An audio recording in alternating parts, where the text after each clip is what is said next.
What's going on YouTube? This is BoxingWave. Make sure you hit that subscribe button. Also follow me on all social media platforms. Twitter and Instagram at BoxingWave10. All right. Sorry for the long wait of videos. I wasn't able to put out any content this week. Busy with work. Had issues with my Wi-Fi here. Some of you guys seen my posts. I did 3 breakdown videos, but they were earlier in the week, and I was going to upload them, but I'd rather do something more updated because the weigh-ins for every fight already happened. All right, so I'm not gonna put out those videos, and I could be addressing the weigh-ins for these fights too in a video. Just wouldn't be the right thing to do. All right, so first and foremost, I will be here tomorrow all day. I know this breakdown's kind of late, but I will be here tomorrow all day doing live commentary for the DAZN, Showtime, and ESPN cards. All right, so all 3 I will do live commentary for, starting early in the afternoon, around noon. I will be here tomorrow with you guys all day. All right, so whatever you miss, whatever breakdowns I don't get to tonight, you can check me out tomorrow because I'll be talking about them leading up to the fight. All right, cool. All right, so Anthony Joshua against Kubrat Pulev. Someone asked me recently about where do I rate this in AJ fights, you know, as far as the opposition, you know, who he's faced. And I thought about it, and I say I would rate Pulev anywhere between top 3 and 5, and I'll explain. Number 1 is the obvious Klitschko to me. Still up to this day, I think Klitschko was his greatest challenge. Number 2 is Povetkin. I thought that was another obvious one. Povetkin is still stomping shit out in the heavyweight division. We saw what happened with the Dillian White. Old man, but he's still doing what he does, all right? He's still very good, and he still is dangerous to any current active heavyweight, all right? So when it comes to number 3 and 5, I think it's debatable between Pulev, Andy Ruiz, and Joseph Parker.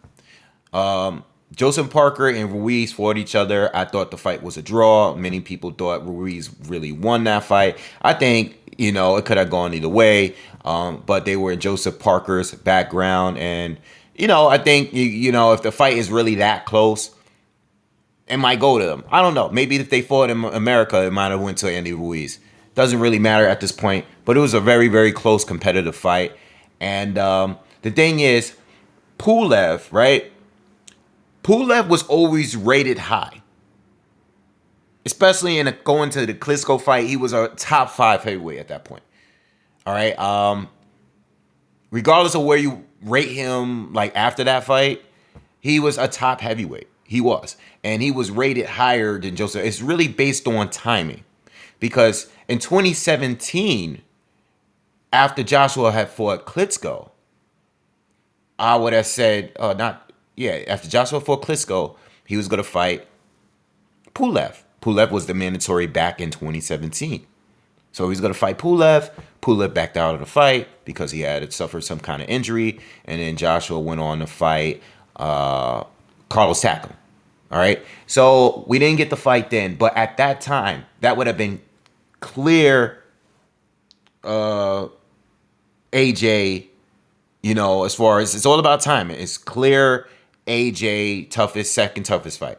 And the reason why I don't have Dillian White in this list is because I'm basing it on the time that Joshua faced him, not how they are viewed today.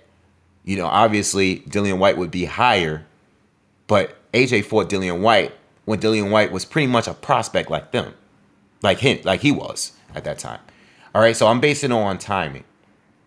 All right, but yo, long story short, somewhere in between 3 and 5, because Parker really didn't have much of a resume neither. He was a champion, but I don't know if he was much above Pulev. I think it's debatable. I personally think right now we'll put Parker ahead of Pulev right now. Okay, but it's still debatable between them. And Andy Ruiz didn't get high up there in the top 10 until after he beat AJ.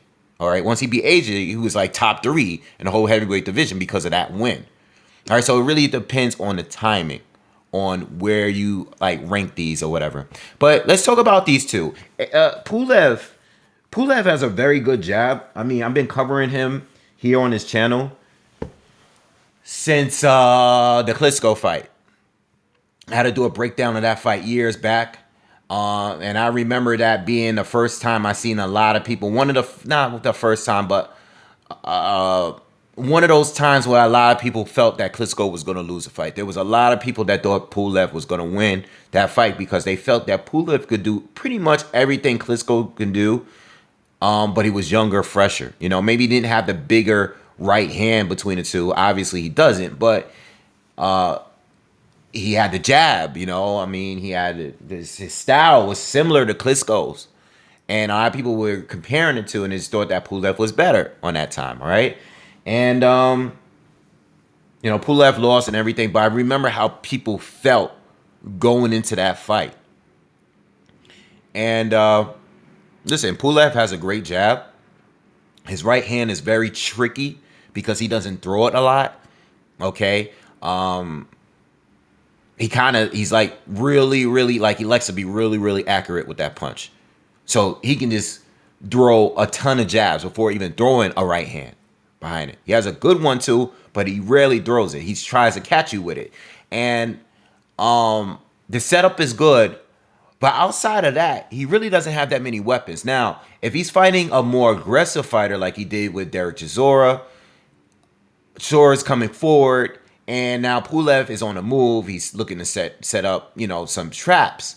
And, he's trying to time that uppercut as Chisora comes in. He's trying to, you see the check left hook. You see more weapons in the fights like that. But normally when he's fighting guys that's right in front of him or fighters that he has to chase down, he's usually trying to set up, using that jab, which is his best punch. It's a very stiff jab. It can actually hurt you. You saw him rock Klitschko in that first round.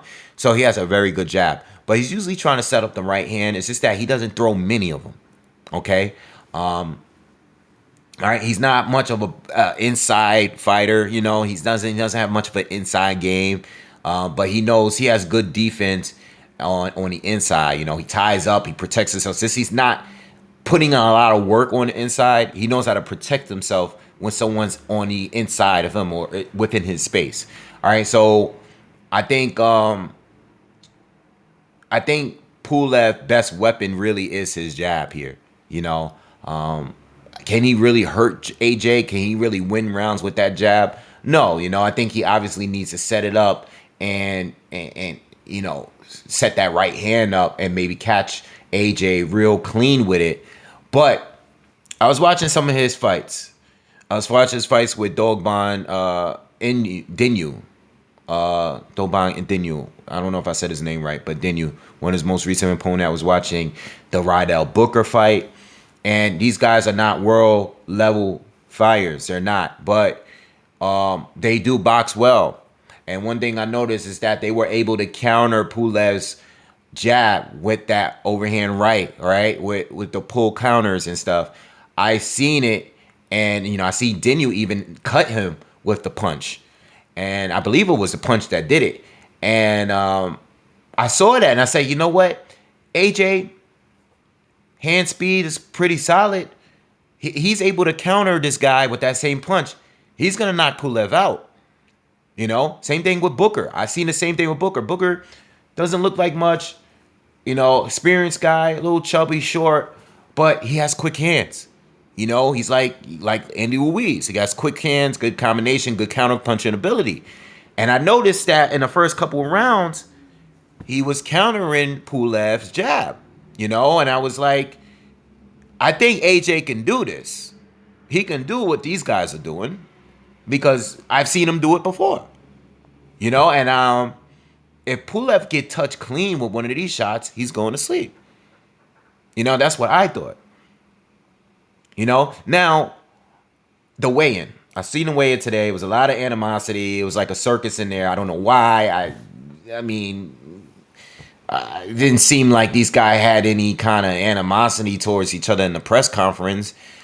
I mean, it came out of nowhere. But anyway, AJ, I was expecting AJ to come anywhere in between Ruiz 2 rematch fight and somewhere, a few more pounds, maybe within 10 pounds more. I figured he was going to come in heavier because I think the game plan is going to be different. I think AJ, who is a lot more versatile than Pulev, you know, maybe he doesn't have the same jab that Pulev have. I would give the jab advantage to Pulev. But AJ's the bigger guy to me. I think he might even be the quicker guy to me. Lot more versatile in his game. Can fight better on the inside. Good counter puncher. Has more tools in the shed. Can fight on his back foot. Can fight coming forward. He can fight. He can fight any kind of way. He's shown that he can adjust as a fighter, as a boxer. He's a complete boxer. People say that he's stiff and all this stuff. People said that early in his career, but having fights like Klitschko against Povetkin, where you had to really change up your game and change within fights, we've seen in the Povetkin fight, whereas it might have not looked as pretty, but we seen him drop his guard. He dropped his guard and was shooting the jab from a low position. And we never really seen AJ fight like that, especially against a high-level opponent. And he has a different strategy. I think the worst strategy was obviously against Andy Ruiz. I think he was trying to Deontay Wilder Ruiz because Wilder just knocked out Brazil. And I think he was trying to go in there and outperform Wilder because he was in New York and he paid the price. He didn't stick to the game plan. Whatever that game plan was, I'm sure that wasn't a game plan. He got caught trying to exchange with Andy Ruiz, who had the quicker hands, was a shorter guy, and you're in his space. So in that fight, he was coming in lighter. He wanted to be able to have stamina to perform for a full 12 rounds. That was the strategy for that fight. For this fight, it's not really the strategy. At least I wouldn't think it would be, because Pulev is not Ruiz. Pulev's game is mostly basically on the outside, where he can work behind his jab. Now, Joshua could work and play that game with Pulev. He could. But the advantage and the clear advantage that he has is being able to work on the inside and come in and bully him. You are the bigger guy. You are the bigger, stronger, more powerful puncher between the two. So if you can work on trying to dog down Pulev, why not do it? Come in a little bit heavier. This is not a fight where I don't think this team is trying to go 12 rounds with Pulev. This is a fight where I think AJ is going to be more aggressive. He's going to be coming forward. He's going to be looking to counter as he comes in, but he's going to be looking to land bombs to knock this guy out. He's not looking to play it safe, completely safe. He's a safety first fighter, period. But the game plan got to be stopping Pulev. Because once he gets past his jab, he might be able to beat him just by countering it and hurting him, like I said earlier. But the other game plan got to be is like, I'm going to dog him out. I'm going to box with him for a little bit. And then at some point, I'm going to step in and I'm going to start ripping to his body. I'm going to try to time that uppercut. The same uppercut we saw him hit Klitschko with. Those are the shots that's going to put Pulev down. Now, yes, I believe that Joshua is going to put Pulev down. I don't know when, but I think it's definitely going to happen. Probably, I'm giving Pulev 6 rounds, tops. I'm giving it, I think it's going to be within 6 rounds. I think AJ is going to take the approach where you're going to see a little bit of Dominic Brazil, that fight.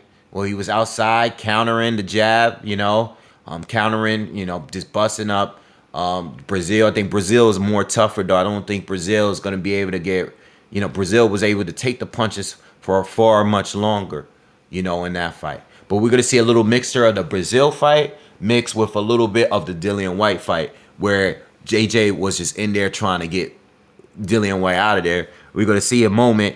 Early, you're going to see the Brazil AJ, or maybe some of the Ruiz AJ in a rematch. But after a few rounds, AJ is going to start picking up the pace, trying to get the knockout at some point. That's what I'm expecting to happen here, and I think he's going to be successful. Can Pulev win this fight? Absolutely. This is boxing. This is heavyweight boxing. Anyone in the heavyweight division that's fighting at a high level is capable of knocking anyone out. All right? Pulev might not be a Povetkin when it comes to punching power. He might not be Deontay Wilder, but he can crap. And he might be able to do it with a jab. We don't know. We'll see. You know, but I got AJ winning this, man. It's not really too much to really talk about here. I have AJ winning. I've seen what other fighters were able to do with Pulev. And you know what? If AJ, let's say Pulev, and this is the thing, and this is why I'm picking this. I seen AJ fight Klitschko, a guy that fights similar to Pulev. And Klitschko fought and brought a lot of pressure towards AJ, the more inexperienced AJ in that fight. Very inexperienced, and Klitschko pressured him. He didn't fight him like the way he fought Fury. He walked him down. And AJ was forced from round one to fight on his back foot. All right? He was getting cornered up into that fifth round where he just pressed it. And I think AJ's going to do that in this fight. All right? But you learn from that. You know, at all these people he fought up to this point, Pulev shouldn't be able to do it. You know? I don't think he's going to be the one to do it. Those fights like that, that's just made AJ better. There's nothing in Pulev's arsenal that I haven't seen AJ get through already. You know, you being Klitschko, you being Povetkin, catching shots, getting hurt by both. You know, because Povetkin landed some big shots on him. It hurt, but AJ got through it. You know, I think he even broke his nose in that fight. If I'm wrong, let me know. I can't remember. But anyway, just the experience, you know, Pulev fought Klitschko, lost, and he never really stepped it up again. You know, all these other fighters stepped it up. You know, Joseph Parker went on to fight Dillian White. He lost, but he went on to fight Dillian White right after fighting AJ. You know, Andy Ruiz. All these guys stepped up at some point. These guys fought tougher fights. Pulev lost. Once it was time to really step up, he lost, and he never went there again. You know, I think the other best fighter he ever fought was Derek Chisora. You know, if I'm wrong, let me know. But Pulev just never really took any really like big risk. You know, and that's why I can't count him in, because now he's on the big stage again. I saw what happened the last time he was on this big stage. The last time he was on this big stage, he got hooked. And that's the thing with the defense. I didn't even get to that. Like, he doesn't have that. I think his defense has improved since the Klitschko fight. I will say that. But Klitschko was able to step in and land that lead left hook and catch him, because Pulev keep his guard out here, and he uses his lead hand like a wand when he's throwing it. You know, and the thing is, he has a high guard, but it's not really tight like that. You can punch through it, you can punch around it. So it was just like he was fighting like this and shooting a jab like that, and Klitschko just went and just drew the hook and wrapped around that guard and landed clean. You know, and I think he did it like a couple of times. I haven't watched that fight in a long time. I meant to watch that fight, but that's the one thing that I do remember about that fight.